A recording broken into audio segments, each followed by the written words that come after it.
السلام علیکم ورحمۃ اللہ وبرکاتہ۔ اعوذ باللہ من الشیطان الرجیم، بسم اللہ الرحمن الرحیم۔ اذا زلزلت الارض زلزالها واخرجت الارض اثقالها وقال الانسان ما لها بان ربك اوحى لها یومئذ یصدر الناس اشتاتا لیروا اعمالهم فمن یعمل مثقال ذرة خیرا یرہ ومن یعمل مثقال ذرۃ شرا یرہ۔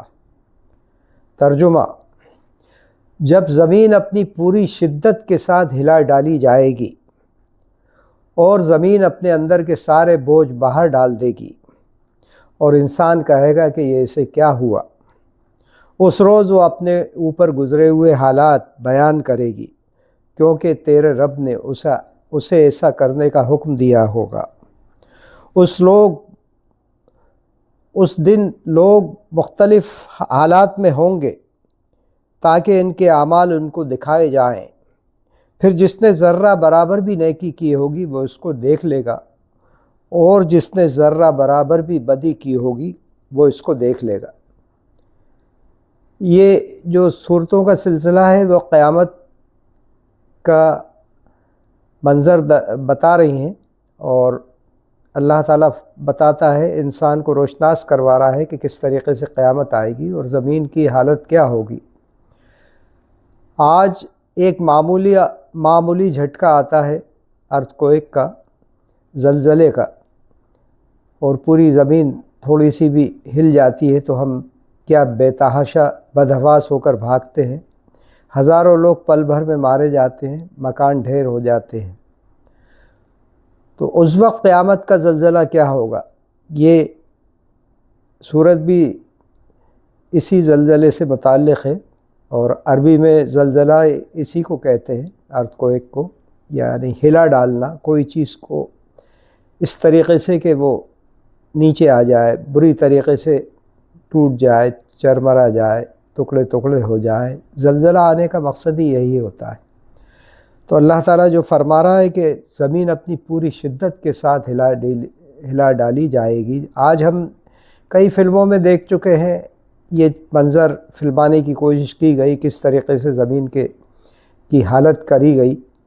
ایک نیوکلیئر بم جب گرایا جاتا ہے اس وقت کیا حالت ہوتی ہے، تو اس وقت کا منظر تو کچھ سمجھ بھی نہیں پائے گا آدمی کس طریقے کا ہوگا۔ ہر چیز جو اندر چھپی ہوئی ہے زمین کے اندر وہ پھٹ کے زمین کے باہر آ جائے گا۔ لاوا ہے وہ آ جائے گا، تانبا ہے، لوہا ہے، جتنی بھی میٹلز ہیں سب باہر ہوں گی، اور انسان اس وقت ایک دم یہی کہہ پائے گا کہ یہ کیا ہوا، یہ اس کو کیا ہوا۔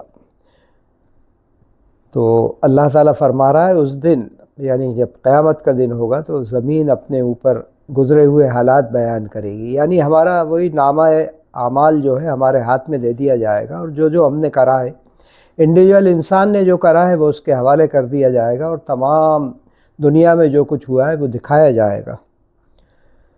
اور کہا جا رہا ہے کہ اس روز لوگ جو ہے مختلف حالات میں پلٹیں گے تاکہ ان کے اعمال ان کو دکھا دیے جائیں۔ پھر وہی بات دہرائی گئی ہے، اور جو کہا گیا کہ ایک چپ آج کافی ہے دینے کے لیے، اور ہمیں دے دیا جائے گا، اور اس کے ذریعے پوری کی پوری زندگی ایک روشن آئینے میں دکھا دی جائے گی کہ ہم کیا کر کے آئے ہیں، کوئی چیز اس میں سے چھپی ہوئی نہیں رہے گی۔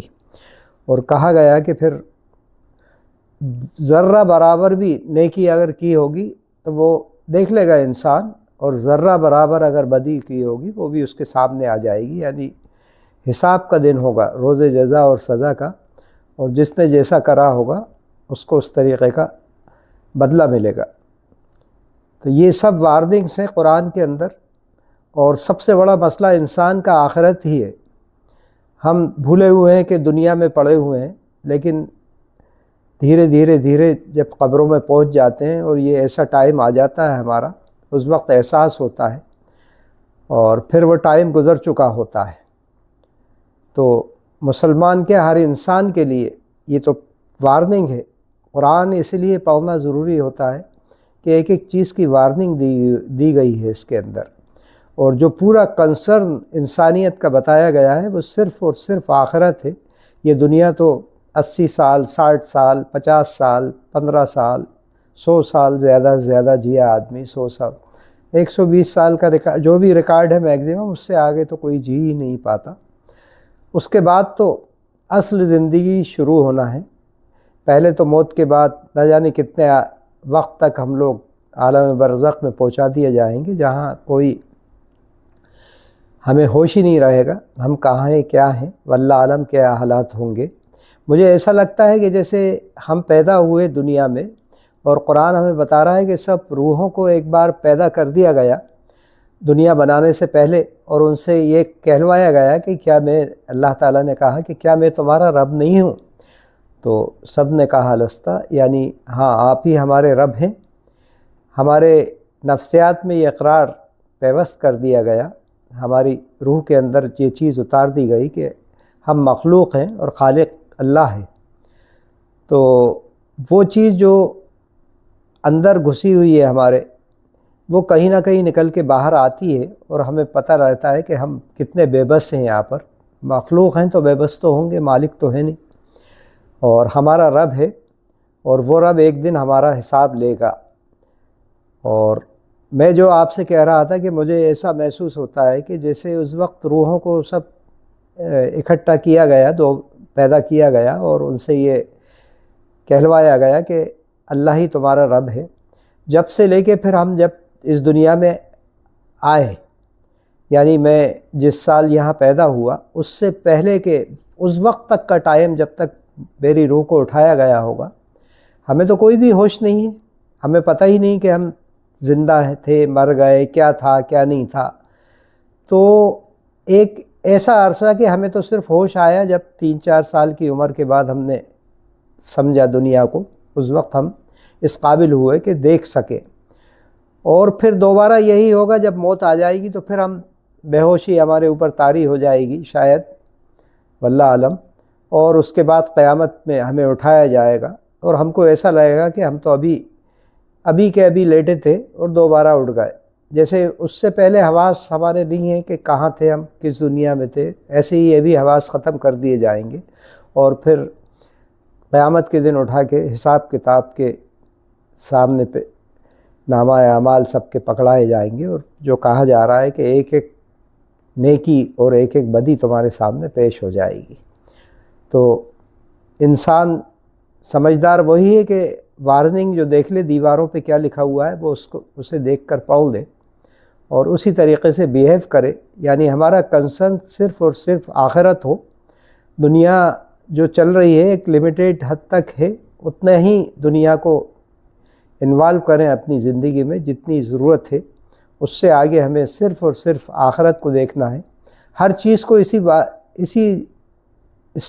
ہر اسٹیپ لینے سے پہلے یہی چیز دیکھیں کہ اس چیز کا حساب ہونا ہے، یہ اچھا ہے یہ برا، تو ہمیں آسانی ہو جائے گی حساب دینے میں۔ اب تو اتنی ہماری زندگی گزری، لیکن جو نوجوان ہیں آج وہ یہ بات دیکھ لیں اور گرہ باندھ لیں کہ ہر چیز کرنے سے پہلے اللہ کی مرضی دیکھ لیں کہ اس میں کیا ہے۔ اور ضمیر سب سے بڑا آپ کا جو ہے، اللہ تعالیٰ نے آپ کو ضمیر دیا ہے، وہ خود بتا دیتا ہے کہ آپ صحیح ہیں یا غلط ہیں، آپ کا یہ اسٹیپ صحیح ہے کہ یہ غلط ہے۔